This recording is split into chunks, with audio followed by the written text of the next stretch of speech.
नमस्कार। आप सभी भैया बहनों के सामने फिर से ऑनलाइन क्लास शुरू हो रही है अपने विद्यालय की। इस क्लास में आज अपन सीखेंगे गणित की पहली प्रश्नावली 1.1 जिसका संबंध है संख्या ज्ञान से। जैसा कि आपने छोटी क्लासों के अंदर संख्याएं इकाई, दहाई, सैकड़ा, हज़ार तक की संख्याएं आप सीख चुके हैं। अब आगे के क्रम में आज इस क्लास की जो पहला चैप्टर है इसके अंदर अपन संख्या ज्ञान की 10,000 तक की संख्याओं का ज्ञान करेंगे। 10,000 की संख्याओं का ज्ञान करने से पहले अपन ये जानकारी करेंगे कि ये संख्या होती क्या है।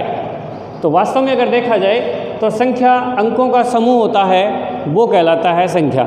1 से लेकर के 9 तक के जो अंक हैं उनको अपन संख्या नहीं कह सकते हैं। 2 या 2 से अधिक संख्या अंक जब आपस में मिलते हैं तो उनका जो समूह बनता है उसे अपन संख्या कह सकते हैं। जैसे मैंने यहाँ उदाहरण भी दिया है, 7 और 3 इन दोनों के मिलने से ये बन गया 73।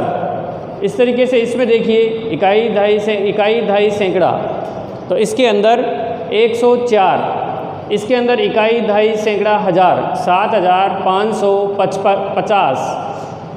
फिर से देखिए 7,550। इस संख्या के अंदर देखो इकाई, दहाई, सैकड़ा, हज़ार 10,000 84,561। इस तरीके से 10,000 तक की संख्याओं को अपन पढ़ सकते हैं और लिख सकते हैं।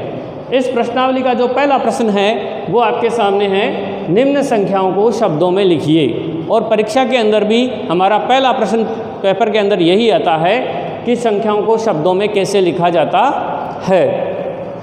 अब अपन इसके लिए एक सीधा सा मैं आपको एक फॉर्मूला बताता हूँ, सरल उपाय है जिसके द्वारा अपन संख्याओं को आसानी से शब्दों में लिख सकते हैं और गलती न के बराबर होती है उसमें।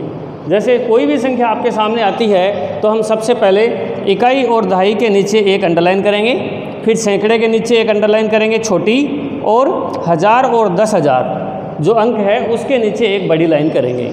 अब इस बड़ी लाइन के ऊपर जो भी अंक आए, संख्या आई है, उसके लिए अपन लिखेंगे 1000, सैकड़े के स्थान पर जो आया है उसके लगाएंगे 100, और इकाई और दहाई जो संख्या है इसको अपन सीधा का सीधा लिख देंगे। जैसे इसके अंदर देखिए 1000 और 10,000 की जो लाइन है इस पर अपने सामने दिखाई दे रहा है 24, तो ये बन गया 24,000। इसके अलावा सैकड़े पर कुछ नहीं है इसलिए हम 100 कुछ नहीं लिखेंगे, उसको खाली छोड़ेंगे। और इकाई और दहाई पर आए हैं 56, तो सीधा 56 लिख दिया। तो इस तरीके से इस संख्या को शब्दों में लिखने के लिए सीधा सीधा हमारे पास में संख्या आ गई 24,056, ये जैसे मैंने लिखा है।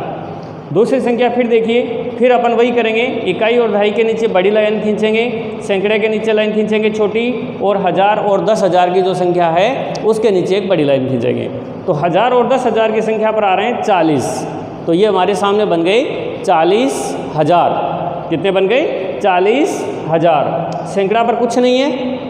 इसके बाद में इकाई और दहाई पर 0 और 9 है, तो इसको अपन सीधा लिखेंगे 9। इस तरीके से ये संख्या बन गई 40,009।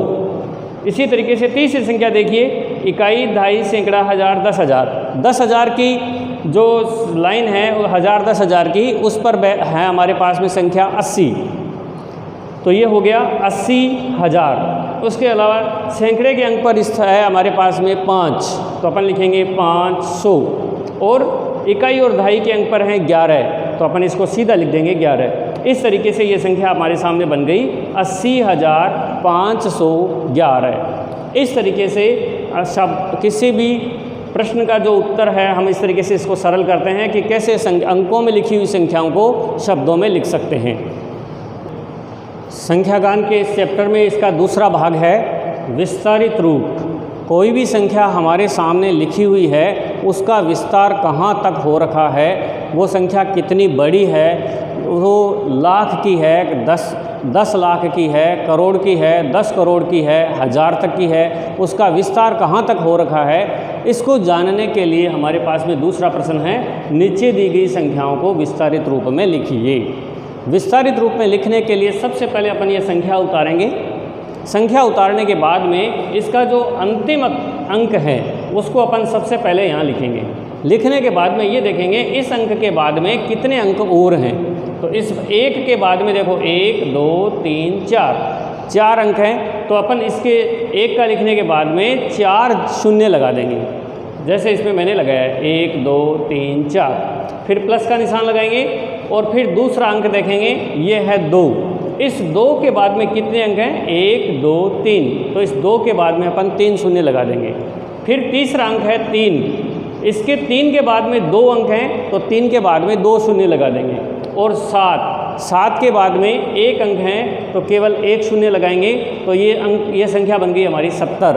और अंतिम अंक इसके बाद में कोई अंक नहीं है, इसलिए सीधा का सीधा इस अंक को उतार लेंगे।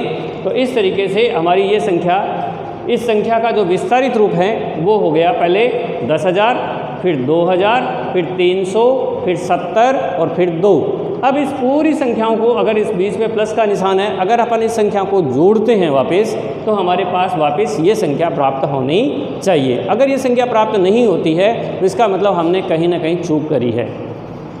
दूसरी संख्या देखिए 23,434।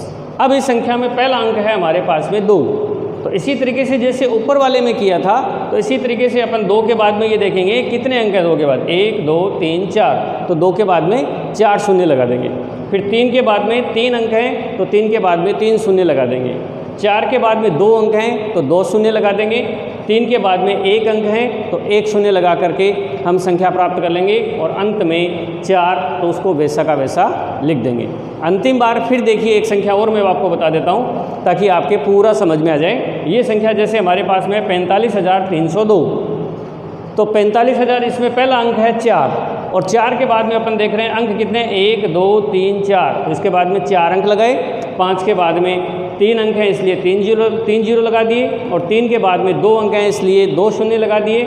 और 0 के बाद में 1 अंक है, इसलिए 0 के साथ में 1 शून्य और लगा दिया। इस तरीके से वहाँ कोई संख्या प्राप्त नहीं हुई और केवल 2 शून्य प्राप्त हुए हैं।